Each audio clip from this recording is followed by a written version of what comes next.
After my gland modification surgery, I was given to a top-tier alpha as a substitute lover.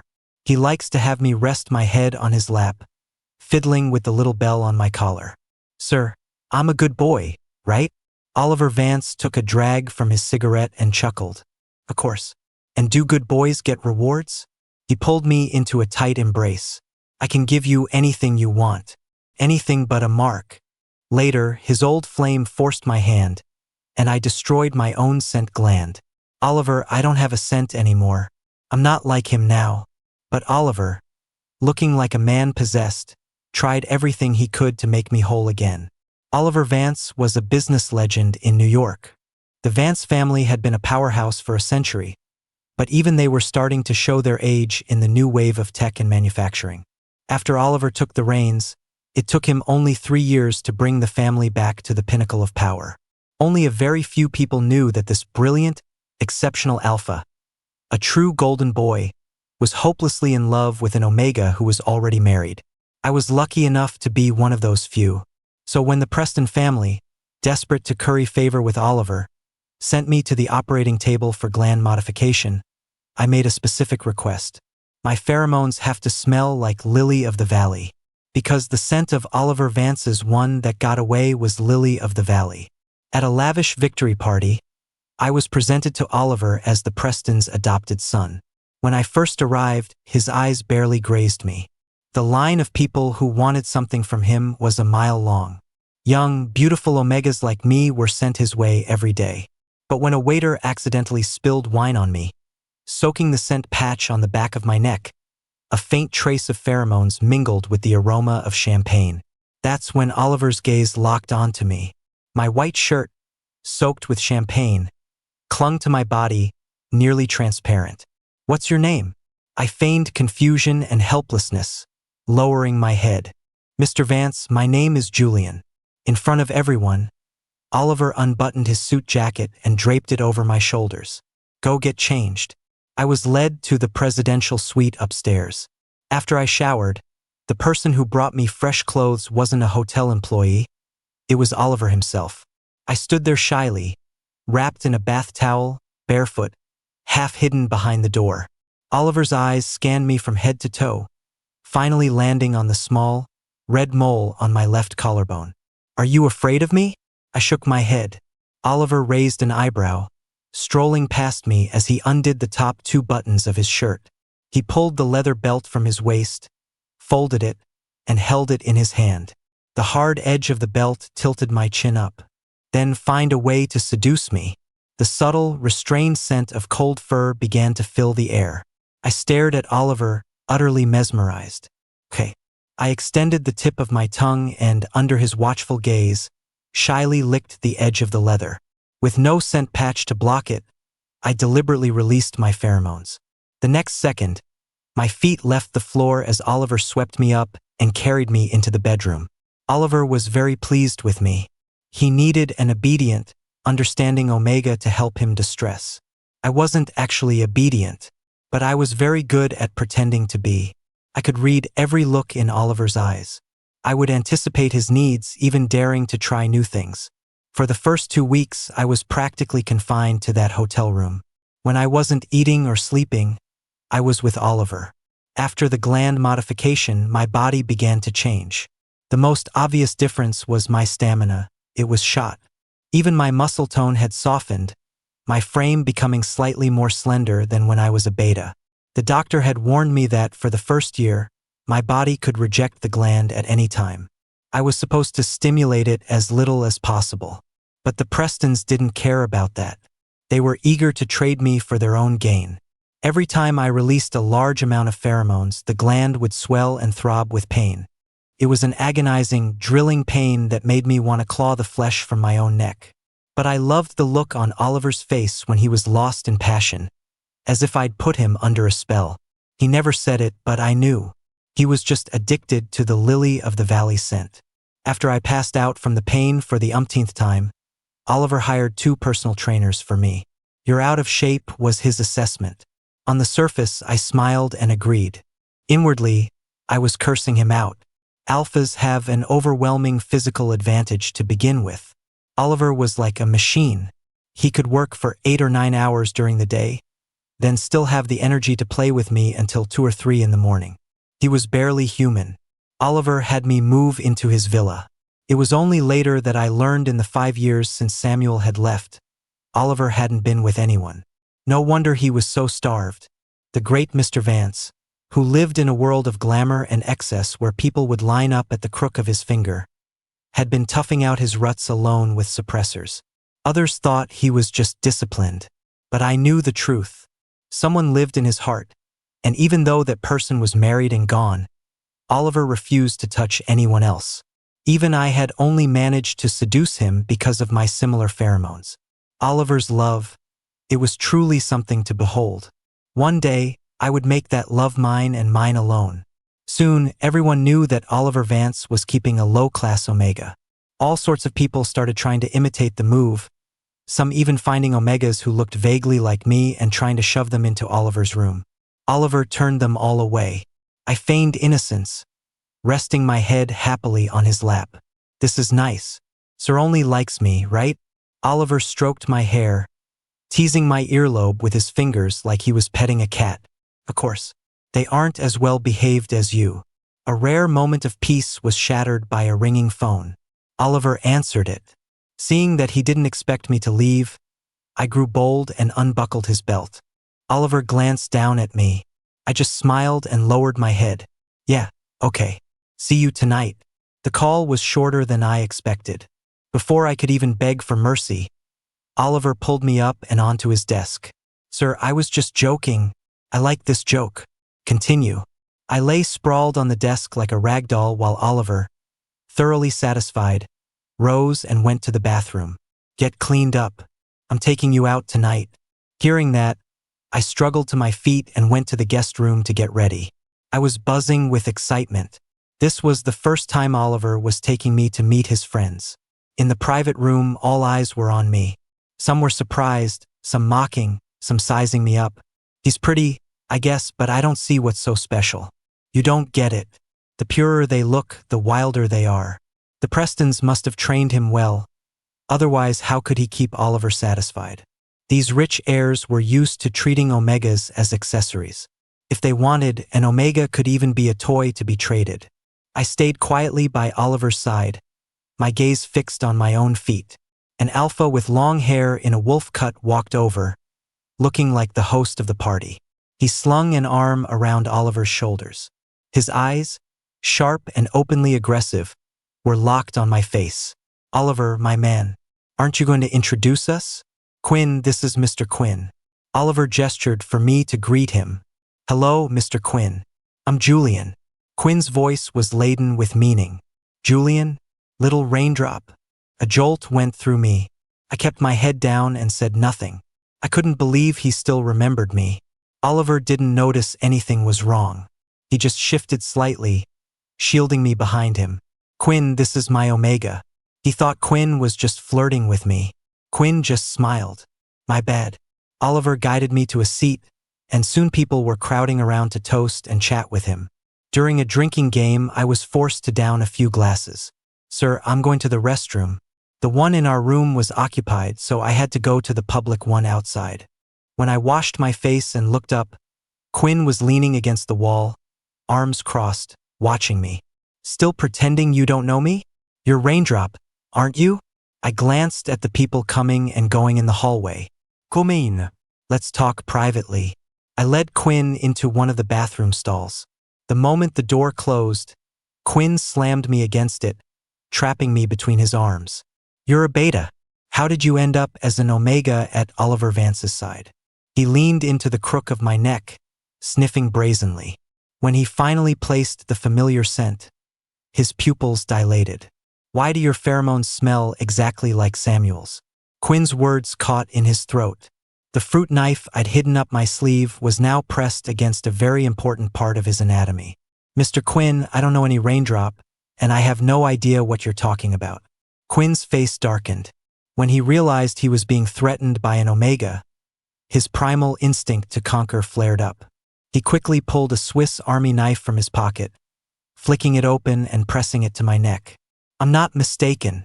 I'm going to tell Oliver right now that you have ulterior motives, That you approached him on purpose. Quinn stared at me in disbelief. He fumbled, dropping his knife. 2 seconds earlier, I had suddenly lunged forward, the blade slicing into the skin of my neck. I clutched my neck as blood began to flow, a smirk playing on my lips. Quinn, you tried to force yourself on me. When I refused, you flew into a rage and tried to threaten me. Whatever you say now, I doubt he'll believe you, will he? Raindrop. That's what everyone called me at the orphanage before I turned 14. The first time I saw Oliver was when he came to the orphanage with his parents to pick a playmate. All the betas and alphas stood in a line, displayed like goods in the courtyard, waiting for Oliver's choice. I was 8 years old that year, skinny as a bean sprout. 12-year-old Oliver already showed the sharp edges of a young man, his handsome features shining in the sun. Him. Oliver's finger passed over me and pointed to Samuel, who was standing behind me. The director's face fell. I'm sorry, Mr. Vance, but that child is an Omega. He shouldn't be here. Even at his young age, Oliver had an air of authority that couldn't be challenged. I want him. Adopting an Omega wasn't unheard of. The point was to make Oliver happy. A beta or alpha raised from childhood could become a loyal servant or assistant. A clean Omega wasn't a bad option for a convenient companion during his ruts, either. I woke up in a hospital bed. Oliver was sitting right there, watching over me. You're awake. Does anything hurt? I opened my mouth, my voice a bit hoarse. No. Oliver brought me a glass of water and helped me drink. Quinn has been grounded by his family. When the time is right, I'll have him apologize to you in person. I shrank back, shaking my head fearfully. Oliver patted my head with pity. Don't be scared. It was my fault. I didn't protect you. It won't happen again. With one injury, I had awakened Oliver's possessiveness over what was his. Even if I meant nothing to him, I still belonged to him. I guess this concern wasn't because he liked me, but because his own authority and pride had been challenged. For a powerful man like him, being unable to protect his own Omega, what kind of alpha was he? For my sake, Oliver cut ties with the Quinn family. Everyone assumed he was serious about me. They waited, half believing, for the day he would dump me. As time went on, I remained safely in his villa. To hide the scar on my neck, Oliver had a custom leather collar handmade for me. During the day, it was a simple, plain accessory. At night, Oliver would indulge his darker tastes by attaching a bell or a leash to it. I spared no effort in showing my adoration and dependence, letting Oliver bask in the satisfaction of having an Omega's wholehearted love. The only time we were apart all year was during his rut. Otherwise, we were together almost every day. Oliver's attitude toward me gradually changed. He started indulging my bad habit of sleeping in and allowed me free access to his study. A few times, in the heat of the moment, his teeth even grazed the skin on the back of my neck as he fought the urge to mark me, though he never actually did. Over time, I started to have an illusion. It felt like I had successfully found a way into Oliver's heart. One quiet evening, I lay with my head on his lap and offered to help him through his rut. Sir, I'm a good boy, right? Oliver chuckled, a cigarette between his fingers. Of course. And do good boys get rewards? What kind of reward do you want? I looked up at him, my eyes full of hope. I want to be with you during your next rut. Oliver silently finished his cigarette, then leaned down and gathered me into his arms. I curled up obediently on his lap. Julian, during a rut, even a bite guard isn't 100% effective. I like you very much. As long as you're willing, I can give you anything. Anything but a mark. A devious Omega might try to remove an alpha's bite guard during a moment of vulnerability to trick them into a mark. My intentions laid bare.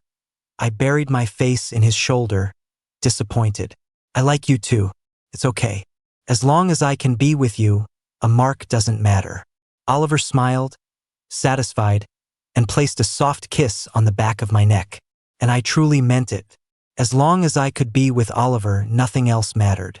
But unfortunately, even that simple wish couldn't come true, because Samuel came back. Quinn showed up, feigning a grand apology, and brought the good news with him. He grinned with undisguised malice. Samuel got a divorce. His husband was abusive, so he applied for asylum and came back. He said this time he's never leaving again. Oliver immediately grabbed his coat and left, leaving me alone with Quinn. Quinn closed the distance, his shadow falling over me. I thought you were so important to him, but I guess not. The real thing is back. Oliver's going to kick you to the curb. Instead of being sold off to some old man by the Prestons, you should come with me. For old time's sake, I can let bygones be bygones. Quinn and I grew up in the same orphanage. He was the illegitimate son of the Quinn family and had been sent there as a child, though he was taken back after only 6 months. The old-time sake he mentioned was just an incident where he was being bullied by an older alpha when he first arrived, and I ran to get a teacher. If I'd known that little act would make such a lasting impression on you, I would have minded my own business. Quinn, you're not fit to touch the dirt on Oliver Vance's shoes. Why would I ever submit to a useless alpha like you? Quinn's expression turned ugly. You like him? I thought the Prestons forced you into the gland surgery. I didn't realize you did it willingly. I made no attempt to hide it. That's right. I like him. I'm dying for him. And he likes me too. He told me so himself. Samuel's return won't affect our relationship. I wasn't so sure about that last part as I said it. But Oliver really had said he liked me. Based on that alone, I should have had the confidence to make him fall in love with me. Quinn looked at me mockingly. We'll see about that. I can't wait to see what other tricks you have up your sleeve. It was 1 a.m, and Oliver still hadn't come back. I sat waiting for him alone in the villa's courtyard. The late autumn air was getting chilly. I'd been outside since dinner, and my hands and feet were ice cold, my head starting to feel fuzzy. When I was sure I was running a fever, I called Oliver. Sir, I'm sorry to bother you so late, but I think I have a fever. Before Oliver could respond, I heard the faint sound of an Omega's crying on the other end of the line, soft and heart-wrenching. Oliver ignored me and turned to comfort Samuel. Don't cry. I'm here. You're completely safe. After he managed to soothe Samuel, he remembered I was still on the phone. I'll call the housekeeper right away. He'll take you to the hospital. Dizzy and exhausted, I dazedly nodded my head. Julian? When I didn't respond, Oliver said my name again. It was only then that I belatedly realized he couldn't see me. Okay, sir. It was late, so I didn't bother the housekeeper. I took a cab to the hospital by myself. Before I drifted off to sleep on the emergency room bed, a thought flickered through my mind. If I'd known he wouldn't even come back to check on me, I should have just faked being sick to get his attention. It would have saved me all this real suffering. Oliver started staying out all night more frequently. One morning, he came back early. I was in the garden watering the hydrangeas. Oliver had personally taken me to the flower market to pick them out when I first moved in. The housekeeper usually took care of them, but I hadn't been sleeping well, so I was keeping myself busy. Why are you up so early? Oliver was surprised to see me standing in the yard in my pajamas. Didn't you always want me to get into the habit of waking up and going to bed early? I gave a small smile, not asking where he'd been all night. Perhaps my understanding nature stirred some pity in him, because he took off his jacket and draped it over me. You just got over being sick. Put on more clothes or you'll catch a chill again. Oliver wrapped an arm around me and led me back to our room. He told the housekeeper to prepare breakfast and had someone pack his luggage for a week-long business trip. I finally couldn't help but ask, "Where are you going on business, sir?" Oliver answered frankly, "The UK. I'll be back next week." To him, there was no need to hide these things from me. There were a lot of things I didn't ask about, but that didn't mean I didn't know. The last time I saw Quinn, we exchanged numbers. He told me everything he knew. I knew he was doing it to drive a wedge between Oliver and me, to make me give up. But it was a source of information, so I resisted the urge to block him. After Samuel got married, he and his husband had moved to the UK. Quinn told me that Samuel wasn't divorced yet. His ex-husband was still harassing him, and Samuel had fled back home. Oliver was helping Samuel sue for divorce and ensuring the scumbag who had abused an Omega would face justice. The incredibly busy Oliver Vance was taking a whole week to go to the UK, just to solve Samuel's problems. But what was even harder for me to accept was this. "But sir, my heat is coming soon. It's in the next few days. For me, every heat was like a form of torture. A normal omega could find physical and emotional relief with an alpha's comfort. But perhaps because my gland was defective, or maybe due to some side effect of the surgery, my gland would ache with a bone-deep, gnawing pain whenever my heat arrived, a result of over-releasing pheromones. The first time I had a heat in Oliver's villa, he was forced to bring his work home. "You're my omega. Since I get to enjoy the pleasure you bring me, it's my responsibility to take care of you." Those words from Oliver had sent my heart fluttering for a long time. But now, after I told him my heat was coming, his face clouded with annoyance. "My fault. I've been so busy lately, I completely forgot." He looked as if I had become a burden. "It's okay, sir. I can use suppressors." Oliver's brow smoothed out. My thoughtfulness and understanding had once again won his approval. "I'll try to get back early." As it turned out, that was just an empty platitude. Quinn showed me Samuel's social feed. After taking care of business, they had flown off to a tropical island for a vacation. Meanwhile, I was lying in a hospital bed with an inflamed gland from overdosing on suppressors. Maybe my sickly, haggard appearance looked so pitiful that Quinn's gaze held a trace of sympathy. "You're in this state and Oliver hasn't even called. Give it up. He's probably forgotten you even exist." All the gloom vanished the moment Oliver arrived to pick me up from the hospital. "How did it get this bad? What did the doctor say?" I was afraid of revealing the problem with my gland, so I just said I'd used too many suppressors and didn't explain further. I went downstairs, my heart full of joy, only to see Samuel standing by the car. "Julian, congratulations on being discharged." He held a bouquet of flowers, a bright smile on his face. Samuel's features hadn't changed much since childhood. He had a kind of fragile beauty with skin as white as snow. He was the type who would stand out in any crowd. Oliver introduced us. "Julian, this is Samuel. He's a very important friend I grew up with." I nodded politely in greeting, meeting Samuel's scrutinizing gaze head-on. There was no flicker of recognition in his eyes, only assessment and comparison. Oliver drove and Samuel sat in the passenger seat. When we got back to the villa and all got out of the car, Oliver finally explained. "Samuel will be staying here for a while. He's being harassed by someone, so to ensure his safety, he'll need to live with us for the next month or so." I forced a smile and welcomed Samuel. I pretended I was also a master of this house. The moment we walked in, the housekeeper pulled me aside. "Julian, Mr. Vance was considerate of your recovery and had me prepare the guest room on the second floor for you.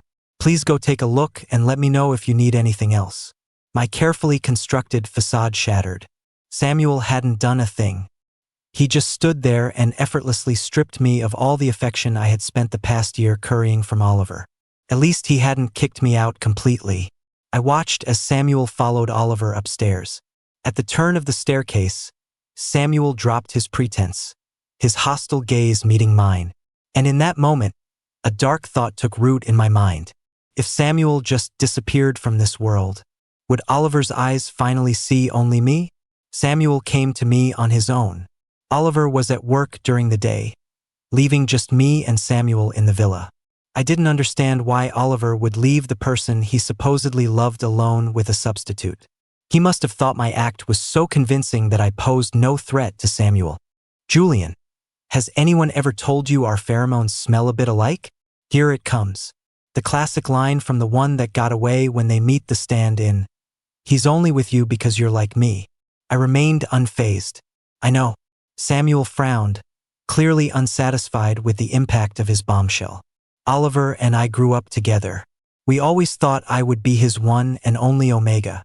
But his father didn't approve of us. He deliberately lured me into a heat, causing me to be marked by a strange alpha.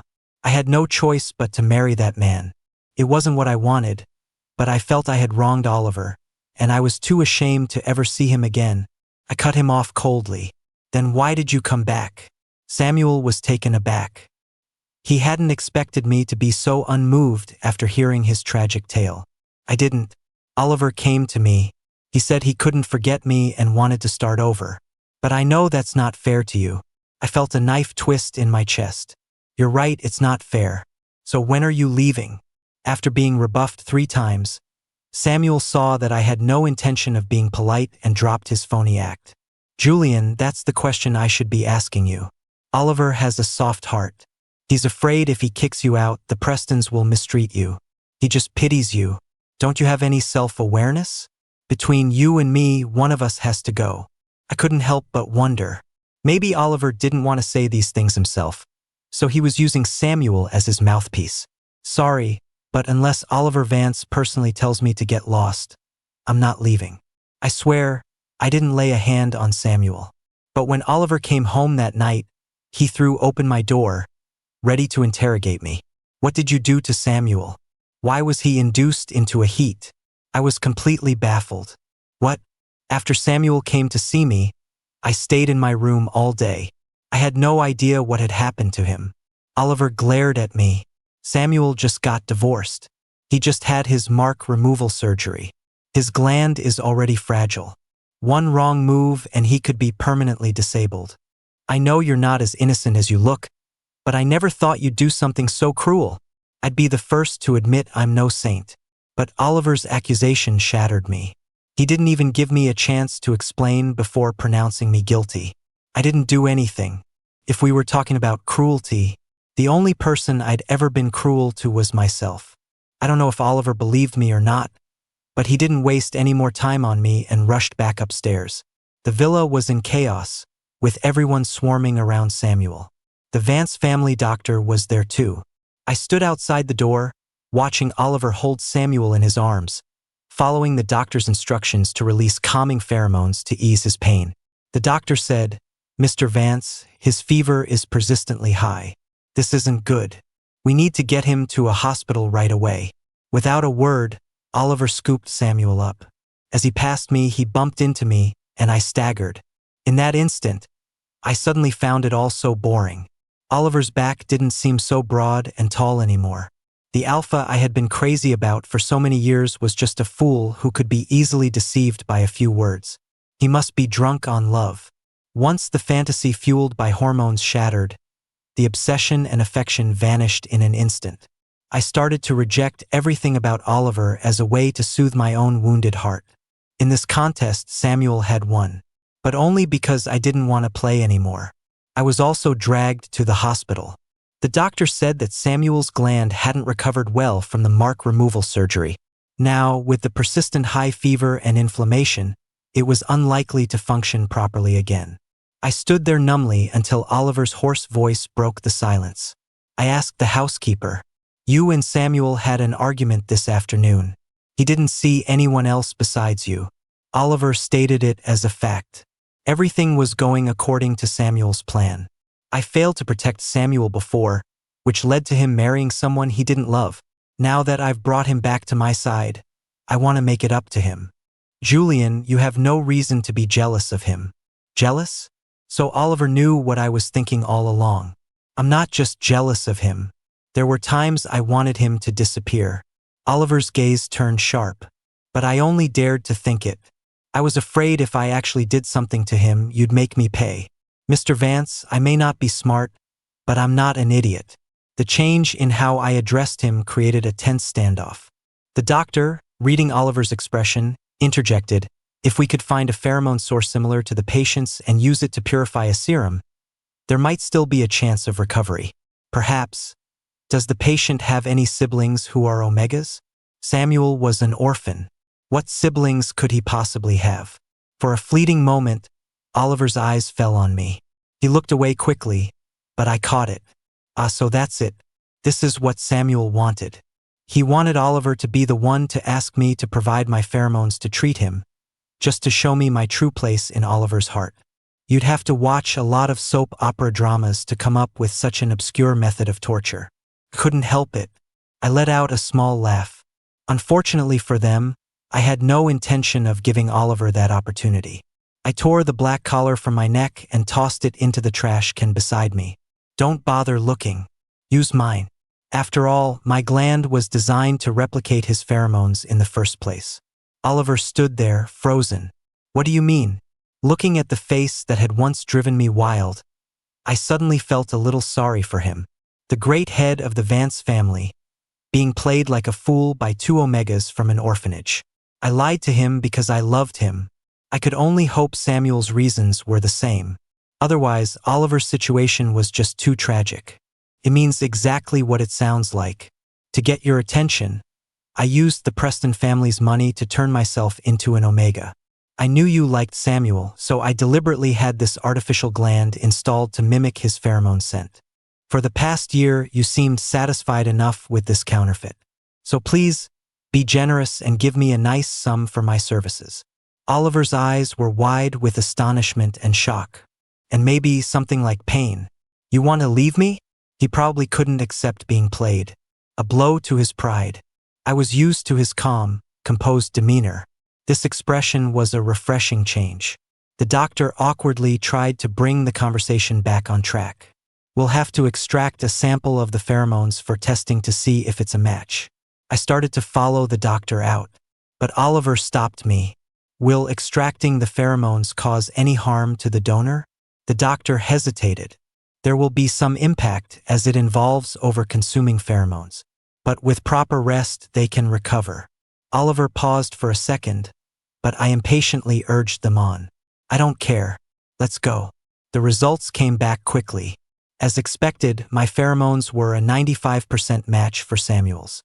I took the report and went to Samuel's room. Samuel was lying in bed, awake but weak from the fever. I ignored Oliver's hesitant expression and walked straight to Samuel's bedside. Doctor, if he doesn't get treatment with a drug purified from my pheromones, what will happen to him? The doctor, thinking I was hesitating, patiently explained, the extracted pheromones are used to keep the ducts clear, while the gland can't secrete its own. Without that, Mr. Samuel's gland may never be able to produce pheromones normally again. Sounds pretty serious. I smiled at Samuel, waving the report in my hand. Where are you going to find another donor this compatible on such short notice? The next second, I smashed the glass pitcher from his bedside table against the edge of the table. The jagged edge was incredibly sharp. Samuel let out a terrified scream. Oliver lunged, grabbing my hand to stop me from hurting Samuel.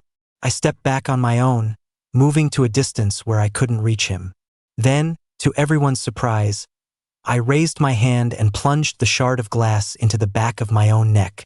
Instantly, warm liquid sprayed out. Sorry, I have no intention of saving you.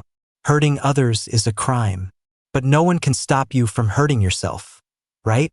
I had to do it right in front of Samuel, to smash his perfect plan to pieces. Since he was willing to risk damaging his own gland just to get rid of me, then I'd let him taste the consequences of his own actions. Julian, Oliver rushed toward me. I didn't want to collapse into his arms, but the thought of how much it would piss off Samuel made me stop struggling. Maybe this was the last time I would ever smell Oliver's pheromones. The thought flickered through my mind, and then the pain overwhelmed me and I lost consciousness. When I woke up, Oliver was asleep, slumped over the side of my bed. Thick bandages were wrapped around my neck. I didn't need anyone to tell me I could feel the change in my body. We were so close, but I couldn't smell Oliver's pheromones anymore. I was a beta again. My slight movement woke Oliver. His eyes were bloodshot, and his voice was so hoarse he sounded like a different person. How do you feel? Does anything hurt? I'll get the doctor. The doctor came quickly and did a simple check. All my vitals were normal. Other than a dull ache where a piece of my neck had been carved out, I didn't feel any major discomfort. Oliver listened intently as the doctor explained post-op care. I found it strange. Shouldn't you be with Samuel? Oliver paused. You've been unconscious for 2 days. Samuel must be out of danger then. Julian, we need to talk. But not now. You need to rest. I'll have someone bring you food. I cut him off. There's nothing to talk about. I don't have pheromones anymore, so I'm not like Samuel. Besides, he's back now. I won't bother you anymore. How you deal with the Prestons is your business. Just consider me a fart in the wind and let me go. Oliver's deep eyes seemed to go hollow, turning a bleak shade of gray. What does he have to do with this? You think you can just trick me and then walk away so easily? Don't even think about it. I stayed in the hospital for over a week. I heard Samuel's gland wasn't recovering well, and his fertility might be affected as a result. Oliver came every day. I refused to talk to him, so he would just sit there silently, watching me. I couldn't smell his pheromones, so I had no idea what he was feeling, but occasionally the nurses would come in, frown, and open a window. His scent probably wasn't very pleasant. Besides the regular checkups, Oliver brought in a whole team of specialists who took turns asking me strange test questions every day. Most of these experts were warm and spoke in gentle tones. I didn't have many reservations. It was nice to have someone willing to care about my past and my thoughts. I answered whatever they asked. In the end, they all reached the same conclusion. I had paranoid personality disorder with comorbid bipolar disorder. In short, I was mentally ill. Okay, to be honest, I often felt I wasn't quite normal myself. A severe lack of security in childhood, leading to a high degree of self-negation, manifesting as a lack of self-care and a tendency towards self-harm. This is a tricky situation. In addition to medication, family and friends need to be actively involved, offering companionship and encouragement to help him build self-confidence. They were hired by Oliver, so they naturally assumed I was his family. Thank you, doctor. I'm an orphan. I don't have any family or friends, but I'll be sure to take my medicine. Oliver escorted the bewildered doctors out. When he came back, he sat down and started peeling an apple without a word. Mr. Vance, you heard them. I'm crazy. You shouldn't waste your time with a lunatic like me. I know I was wrong to plot and seduce you, but you seemed to enjoy it every time, didn't you? Oliver's hand slipped, and blood quickly welled up on his fingertip. He expressionlessly wiped it with a tissue and went back to peeling that stupid apple. Julian, everything that happened between us was the result of choices we both made. You set the trap and I walked into it. We were both willing. You don't need to put yourself down like this. Didn't you like me a lot? Why do you want to leave? I thought Oliver should probably get his head checked too. Wasn't it obvious? Because I don't like you anymore. Oliver looked up, and I noticed the faint dark circles under his eyes. He looked haggard. But I like you. I don't want to let you go. What now? I was too stunned to speak.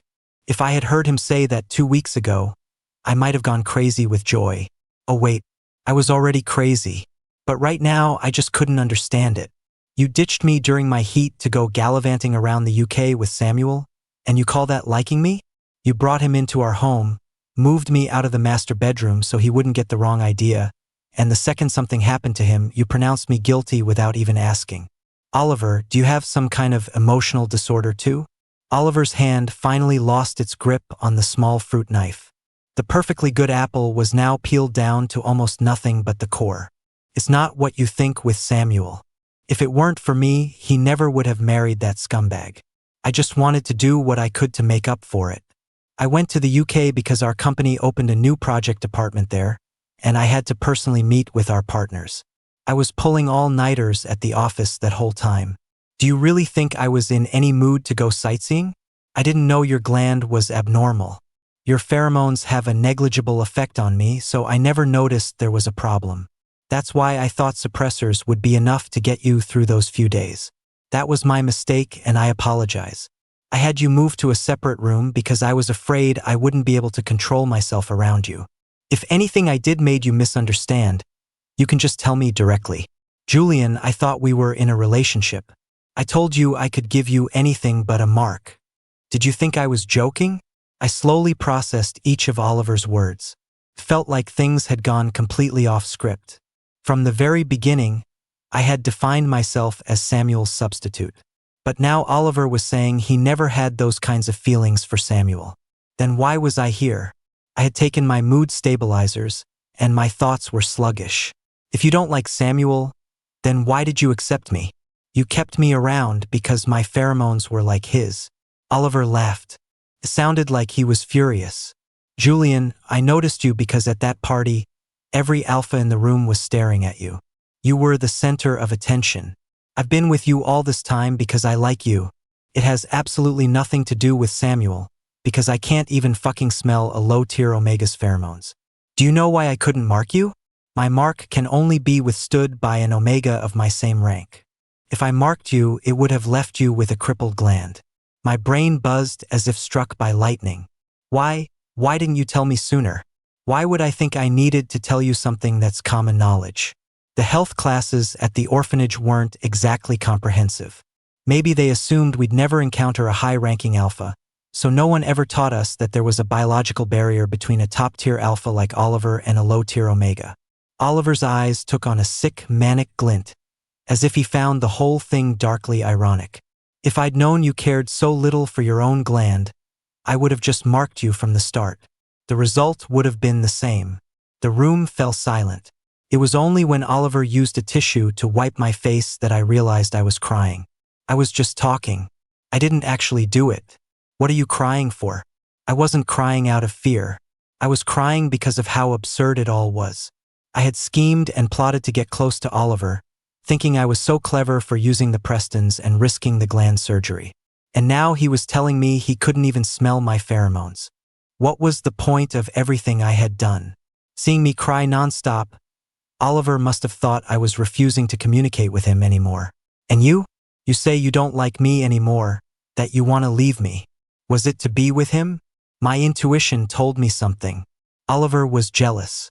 I don't like him, and I have no desire to be with him. Oliver's mood calmed considerably. His gaze fell on the pale white scar on my neck, and his voice trembled slightly. So back then, he recognized you and used it to threaten you to try and assault you? I shook my head. No, I threw myself onto the knife. I didn't want anyone to find out I used to be a beta. I was afraid you wouldn't want me, so I framed him. I figured you wouldn't believe a rapist. Thinking back on it now, I don't really understand my own actions. The medication must have been working. I could finally look back on my past self as if he were a madman. But I never expected that hearing the truth would make Oliver look even more pained. I thought we had a great relationship, but I never realized you were hiding so many secrets. Oliver's reaction was beyond my comprehension. He should be furious, angry, not in pain because of me. Oliver, I'm a liar. I've been lying to you this whole time. You shouldn't like me. What else did you lie about? I thought for a moment. Kneeling is uncomfortable. I prefer to lie down. Oliver froze, then gave a bitter smile. Noted. Anything else? No. Oliver took a deep breath and pulled me into a fierce hug. You lied to me so we could be together. I'm not angry about that. But from now on, no matter what happens, can you please tell me first? Don't hurt yourself again, and don't just keep guessing what I'm thinking. You always assume the worst of me and the worst of yourself. I felt a pang of guilt. He was right. Oliver continued. Now, is there anything you want to tell me? I didn't hurt Samuel. He was lying. Oliver composed himself. Okay, I know. I breathed a sigh of relief. I'll take responsibility for the bad things I've done, but I refuse to be blamed for something I didn't do. With that cleared up, it seemed like there were no more conflicts between us. But Oliver still looked incredibly sad. I thought about it for days. Samuel lied, that was his fault. Oliver wronged me, but he was also deceived. If Oliver was willing to believe me, I should forgive him. After all, Oliver knew I had done wrong. But he didn't blame me and still wanted to like me. So I should give him a chance to make mistakes too. Once I figured that out, a feeling that had been dormant inside me flickered back to life. You can kiss me now, sir, if you want. Oliver's hands trembled as he cradled my face, placing a gentle kiss on my forehead, as if I were a fragile object. I instinctively pulled at the silk tie of my pajamas, but Oliver stopped me. I wasn't planning on doing anything. I blinked. Why? Oliver looked deep into my eyes. I don't want you to ever mistakenly think that I'm only sweet-talking you for sex. Julian, I want your love. His words were moving, but I also felt a little offended. Isn't sex part of love? Didn't you say you used to have sex with me because you liked me? Oliver, I have nothing. This is the only thing I can give you. The more I spoke, the more agitated I became. I kicked him in frustration. If we're not fucking, then get out. Oliver just laughed even after being yelled at. He was even sicker than I was. You need to get your head checked. Take some meds. Oliver leaned down and pressed his body against mine, silencing my protests with his mouth. What feels good? Like this? Or this? Tell me. I want the truth. Outside, the moonlight was scattered by a gust of wind, shaking and shimmering. Flecks of starlight danced across the wide windowsill. Everything feels good. You're not lying? No. After the storm passed, Oliver held me close, whispering in my ear, Julian, before you can love me, you have to learn to love yourself. I want to be your lover, but I also want to be your family. I will protect you and be there for you. And in return, that's what I want from you. That night, I fell asleep without any medication. And I slept soundly. Oliver fired the old housekeeper. It was hard to say if there had been some shady dealings between him and Samuel. I thought that was the end of it. But a few days later, Samuel showed up at our door, begging for my forgiveness with tears streaming down his face. Julian, I was wrong. I shouldn't have framed you. Please, forgive me just this once. 2 bodyguards stood between me and him. Samuel was outside the villa gate, his face pale. I had a moment of weakness and tried to frame you, but I've been punished for it. I'm a disabled Omega with no pheromones now. Please don't let Oliver send me back to the UK. My ex-husband will kill me. I was completely unmoved. I can't control what Oliver does. Samuel panicked and dropped to his knees. I'm begging you. He'll listen to you. Everything I told you was a lie. Mr. Vance never wanted to be with me, and he never liked me in the past. I was the one who always wanted to marry him. It was Quinn. He likes you, and he wanted to break you and Oliver up. It was all his idea. He even gave me the drug to induce the heat. I frowned. Quinn again. Why couldn't this guy just disappear? When Oliver came home that evening, I was waiting for him in the living room. Samuel came by this afternoon. Oliver sat down next to me. I know. I'm sending him back to his ex-husband in a couple of days. How that man chooses to deal with him is none of my concern. The fabric of his suit trousers brushed against my cotton pajama pants. Isn't he your important friend? Oliver's gaze was as calm as still water. He was, but I found out he lied to me more than once. 3 years ago, he deliberately tried to induce his heat to seduce me, but my father found out. Afterward, he made a deal with my father. He would leave on his own, and my father would keep it a secret. My father kept his promise and told me nothing, but Samuel twisted the truth.